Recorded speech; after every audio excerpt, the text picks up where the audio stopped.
اعوذ باللہ من الشیطان الرجیم بسم اللہ الرحمن الرحیم احل لکم صید البحر وطعامہ متاعا لکم وللسیارہ وحرم علیکم صید البر ما دمتم حرما واتقوا اللہ الذی الیہ تحشرون۔ سورۃ المائدہ آیت نمبر 96۔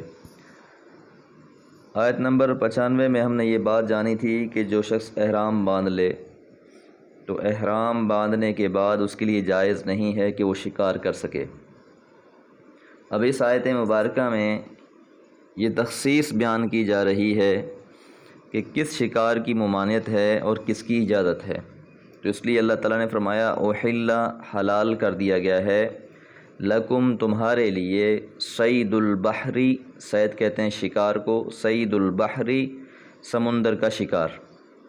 بہرحال بحر سے مراد پانی ہے، اور اس میں سمندر اور غیر سمندر سب پانی برابر ہیں، اور اس میں وہ تمام جانور شامل ہیں جو پانی سے باہر زندہ نہیں رہ سکتے، وہ مچھلی ہو یا کوئی اور۔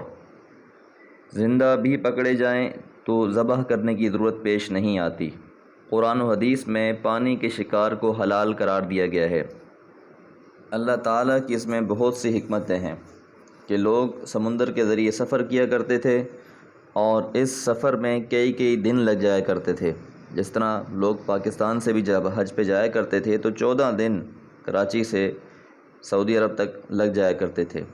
اب اس کیفیت میں انسان کے پاس اگر کھانا ختم ہو جاتا ہے تو کوئی اور ذریعہ نہیں ہے سوائے یہ کہ سمندر سے مچھلیوں کا شکار کر لیا جائے۔ لہٰذا اللہ تعالیٰ کی اس کے اندر حکمت ہے، اس لیے فرمایا کہ احل لکم، حلال کر دیا گیا ہے تمہارے لیے، صید البحری سمندر کا جو شکار ہے، وطعامہ اور اس کا کھانا بھی۔ طعام سے مراد وہ جانور جسے سمندر باہر پھینک دے۔ ہدایت المستنیر کے مصنف نے بھی اسے حسن قرار دیا ہے، ابن جریر رحمہ اللہ نے اور بہت سے صحابہ نے بھی یہی معنی نقل کیے ہیں۔ تو جس طرح ایک حدیث مبارکہ میں آتا ہے کہ رسول اللہ صلی اللہ علیہ وسلم کے زمانے میں آپ نے کچھ صحابہ کو ایک جنگی مہم پر روانہ کیا، ان کے پاس کھانے پینے کی چیزیں ختم ہو گئیں، تو وہ سمندر کے کنارے ہی تھے تو انہوں نے دیکھا کہ ایک ٹیلے نما بہت بڑی مچھلی ہے۔ حضرت ابو عبیدہ بن جراح رضی اللہ تعالیٰ عنہ اس قافلے کے امیر تھے۔ سمندر کی لہروں نے اس مچھلی کو باہر پھینک دیا تھا۔ یہ اس قدر بڑی مچھلی تھی کہ حدیث مبارکہ کے الفاظ ہیں کہ 10 افراد، مچھلی کے جو آنکھ کی جگہ تھی اس میں 10 افراد بیٹھ سکتے تھے، اور جو مچھلی کے کانٹے تھے وہ اس قدر بڑے تھے کہ ایک شخص اونٹ پر سوار ہو کر اس کے نیچے سے گزر جاتا تھا۔ تو انہوں نے 300 افراد نے پورا مہینہ اس مچھلی کے گوشت کو استعمال کیا، اور پھر اسے خشک کر کے اپنے ساتھ مدینہ بھی لے آئے، اور رسول اللہ صلی اللہ علیہ وسلم کو بھی پیش کیا۔ آپ صلی اللہ علیہ وسلم نے بھی اس گوشت کو کھایا۔ امام مسلم رحمہ اللہ نے اس حدیث کو بیان فرمایا ہے۔ تو بہرحال ایسا جانور، مطلب ایسی مچھلی ہے، کوئی ایسا جانور جسے سمندر کی لہریں باہر پھینک دیتی ہیں، تو وہ بھی حلال ہے، اس لیے طعام کا لفظ الگ سے استعمال ہوا ہے۔ متاعن ساز و سامان ہے، لکم تمہارے لیے، وللسیارۃ اور قافلے کے لیے، یعنی جو بھی وہاں سے گزر رہا ہے اس کے لیے اس کے اندر ساز و سامان ہے، حاجت کی جو اس کی ضرورت ہے اس کو پورا کرنے کے لیے۔ وحرم اور حرام کر دیا گیا ہے، علیکم تم پر، صید البری خشکی کا شکار۔ جس طرح پچھلی آیات میں بھی واضح ہو گیا کہ عام طور پر جو چوپائے ہیں جنہیں کھایا جاتا ہے، خشکی کے جانور ہیں، ان کا شکار کرنا جائز نہیں ہے۔ کب تک جائز نہیں ہے؟ ما دمتم حرما، جب تک تم احرام کی حالت میں ہو۔ ہاں، حج مکمل ہو گیا ہے، عمرہ مکمل ہو گیا ہے، اس کے بعد احرام کھول دیا گیا ہے، تو اس کے بعد وہ پابندی بھی ختم ہو جاتی ہے، تو اس کے بعد انسان شکار کر سکتا ہے۔ تو احرام باندھنے سے احرام کھولنے تک کا جو عرصہ ہے، اس میں خشکی کے شکار کی ممانعت ہے۔ واتقوا اللہ، اور اللہ تعالیٰ سے ڈرو، الذی جو الیہ تحشرون، جس کی طرف تمہیں جمع کیا جائے گا۔ تو اس اللہ تعالیٰ کا ڈر اور خوف انسان کے دل میں ہونا چاہیے کہ روز قیامت جس کی طرف تمام کے تمام انسانوں کو جمع کیا جانا ہے۔ اس کے سامنے اٹھایا جائے گا اور پھر ان سارے معاملات کا حساب کتاب لیا جائے گا۔ تو اللہ تعالیٰ جانتا ہے کس نے اللہ تعالیٰ کی باتوں کا خیال رکھا، اللہ کی حدود کا خیال رکھا، اور کس نے اللہ کی حدود کو پامال کیا۔ اللہ تعالیٰ سے دعا ہے اللہ تعالیٰ اپنی حدود کا خیال رکھنے والا اور ان کی پابندی کرنے والا بنائے۔ وما علیہ الا البلاغ۔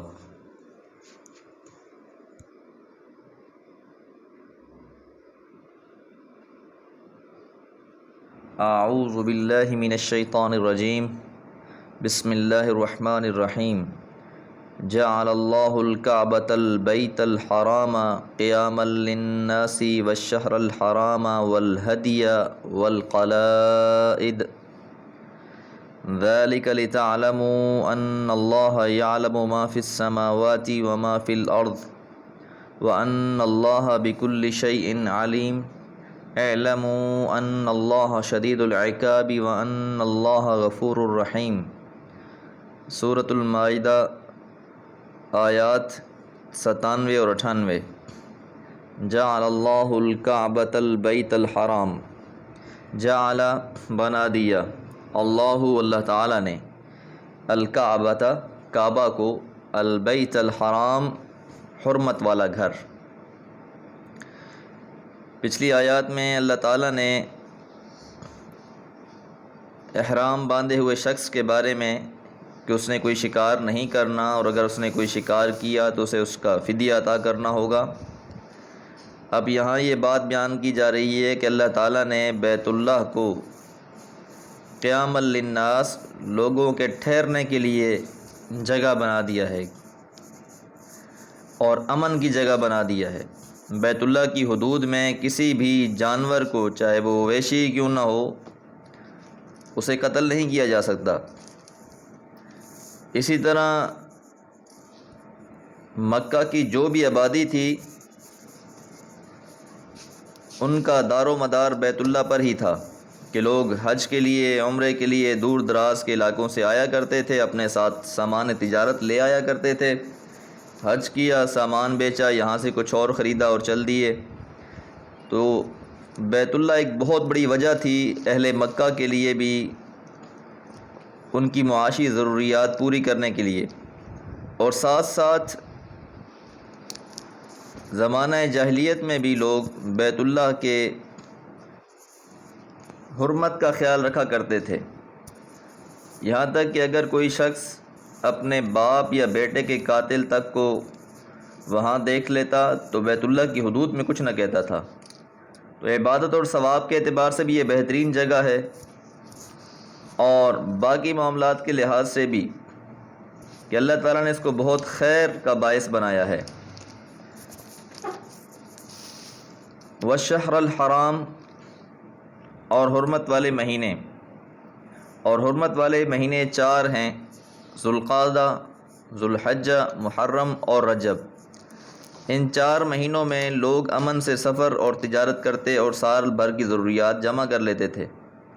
اس اعتبار سے یہ مہینے گویا لوگوں کی زندگی قائم رکھنے کا ذریعہ تھے۔ والہدی والقلائد، ہدیہ لفظ ہدی اس جانور کے لیے استعمال ہوتا ہے جو لوگ جا کر بیت اللہ میں تقسیم کیا کرتے تھے، یعنی وہاں جا کر حج کے لیے ساتھ لے جاتے، جانوروں کو ذبح کرتے اور غربا، فقراء، مساکین میں تقسیم کر دیا کرتے تھے۔ اور قلائد سے مراد وہ جانور ہیں کہ جو منت کے طور پر انسان کہ اللہ کی راہ میں جانور ذبح کروں گا، اس نیت کے ساتھ لوگ جانور وہاں لے جایا کرتے تھے۔ تو ان لوگوں کے لیے یہ قیام کا سبب تھا۔ اس اعتبار سے ہدی کا گوشت اور قلائد کا بھی گوشت لوگوں میں تقسیم کیا جاتا تھا۔ تمام عرب لوگ اور ان کا احترام بھی کیا کرتے تھے۔ کسی کو بھی پتہ چل جاتا تھا کہ یہ لوگ یہاں سے سفر پر جا رہے ہیں حج کے لیے، اور ساتھ وہ جانور لے کر جا رہے ہیں، تو لوگ ایسے جانوروں کو اور ایسے لوگوں کو تکلیف نہیں پہنچایا کرتے تھے جو حج کی نیت سے نکلتے تھے۔ تو لہٰذا یہ جانور بھی ایک علامت تھے، ایک نشانی تھے، ایک شعائر تھے ان کے امن کے لیے، ان کی زندگی کے لیے۔ ذالک، یہ، لتعلموا، تم لوگ جان لو، ان اللہ، یقین اللہ تعالیٰ، یعلم، جانتا ہے، ما فی السماوات، جو کچھ آسمانوں میں ہے، وما فی الارض، اور جو کچھ زمین میں ہے۔ تو ذالک کا اشارہ مذکورہ بالا شاعر کی طرف ہے، اور یہ حکمت بیان ہوئی ہے کہ ان شاعر کے مقرر کیے جانے کی اللہ تعالیٰ نے یہ اس لیے مقرر فرمائیں کہ تمہارے اندر اللہ تعالیٰ کی یہ صفت عملاً فعلاً وصفاً ہر لحاظ سے کہ اللہ تعالیٰ علیم و خبیر ہے، وہ ہر چیز کو جاننے والا ہے، یہ پختہ طور پر راسخ ہو جائے۔ پچھلی آیات میں جب شاعر کی بات ہوئی تھی تو وہاں پر اللہ نے فرمایا تھا لِيَعْلَمَ اللَّهُ مَن يَخَافُهُ بِالْغَيْبِ، تاکہ اللہ تعالیٰ جانے کہ تم میں سے کون ہے جو غیب کی کیفیت میں اس سے ڈرتا ہے، کیونکہ یہ شاعر بھی اللہ تعالیٰ کی طرف سے ابتلا اور امتحان کے لیے مقرر کیے گئے ہیں۔ اب جو ان کی حرمت کا خیال رکھے گا تو یقینی بات اس کے لیے خیر اور بھلائی ہے، جو اور ان کی حرمت کا خیال نہیں رکھے گا تو اس کے لیے پھر قطعاً خیر نہیں ہے۔ وَأَنَّ اللَّهَ، اور یقین اللہ تعالیٰ بِكُلِّ شَيْءٍ، ہر چیز کے بارے میں علیم، خوب جاننے والا ہے، اللہ کو خوب پتہ ہے ہر چیز کا۔ اعلموا، جان لو، ان اللہ، یقین اللہ تعالیٰ شدید العقاب، سخت عقاب دینے والے ہیں، سخت سزا دینے والے ہیں۔ وَأَنَّ اللَّهَ، اور یقین اللہ تعالیٰ غفور الرحیم، خوب درگزر کرنے والے اور رحم کرنے والے بھی ہیں۔ تو اللہ تعالیٰ کی یہ دونوں صفات ہیں۔ اللہ تعالیٰ ایک طرف اس کے عذاب سے بھی انسان کو پناہ مانگتے رہنا چاہیے، اس لیے خاص طور پر یہ جو دعا ہے اللہم اجرنا من النار، کہ اللہ ہمیں تو جہنم کی آگ سے محفوظ رکھ، اور خاص طور پر فجر اور مغرب کے بعد اللہ کے رسول نے اس دعا کو ساتھ ساتھ بات پڑھنے کی تلقین کی ہے۔